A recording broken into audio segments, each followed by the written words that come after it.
अगर ये मान लो हमारे पास ऑब्जेक्ट है, इस ऑब्जेक्ट पे अगर इधर को मैंने फोर्स लगाया F1 बार, इस तरफ ये फोर्स एक्ट कर रहा है F2 बार, इस तरफ ये फोर्स एक्ट कर रहा है F3 बार। ये तीन रियल फोर्सेस इस पार्टिकल पे एक्ट कर रहे हैं।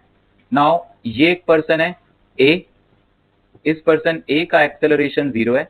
ये एक दूसरा पर्सन है B, इस पर्सन B का एक्सेलरेशन है से राइट साइड A0।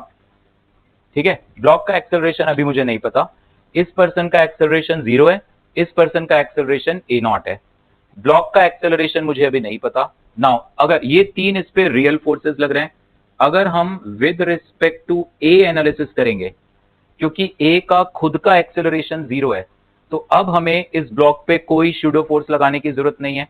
जब आप किसी भी ऑब्जेक्ट का मोशन ग्राउंड फ्रेम से ऑब्जर्व करोगे, no need of pseudo force. ठीक है, हम तो ग्राउंड फ्रेम से काम कर रहे हैं। अक्षय बेटे, इस ब्लॉक पे तीन फोर्सेस सचमुच लग रहे हैं।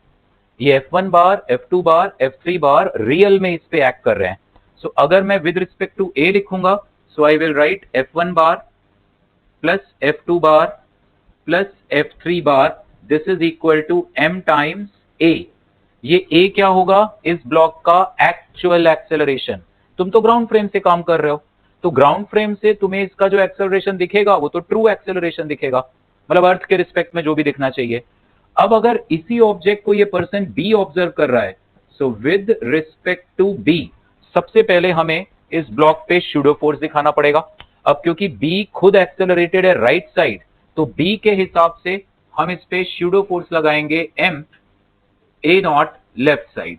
ये शूडो फोर्स दिखाएंगे, मतलब पर्सन B के हिसाब से अगर हम इस सिचुएशन को देखेंगे तो हम कहेंगे इस पे तीन नहीं चार फोर्सेस हैं, क्योंकि ये B खुद एक्सेलरेटेड है इसलिए।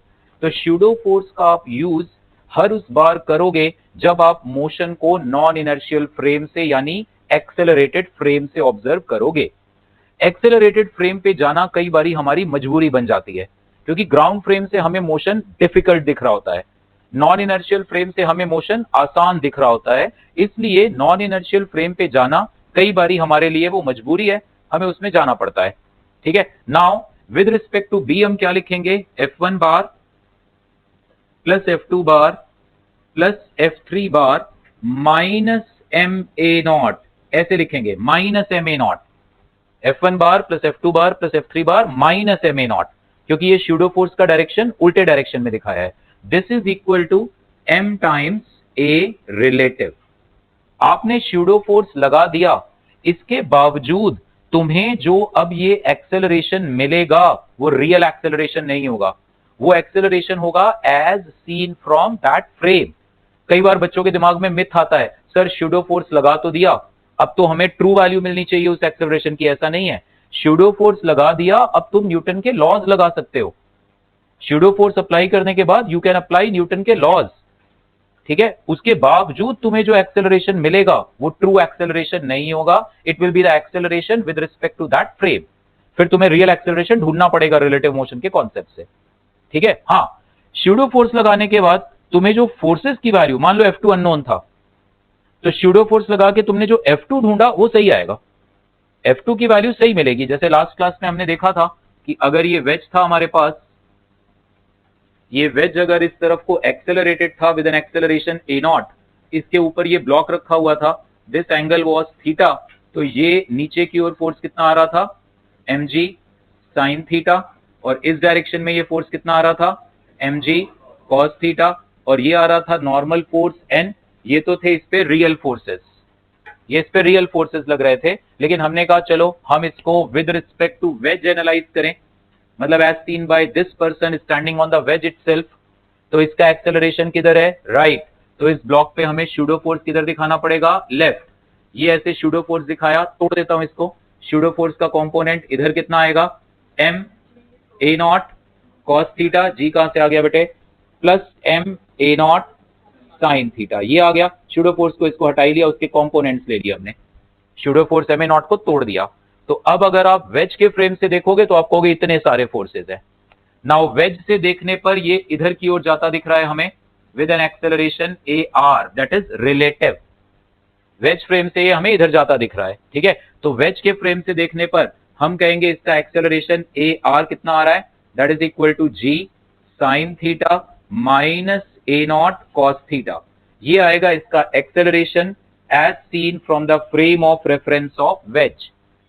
अगर तुम वेज पे खड़े हो तो ये तुम्हें नीचे फिसलता हुआ दिखाई देगा इस एक्सेलरेशन से।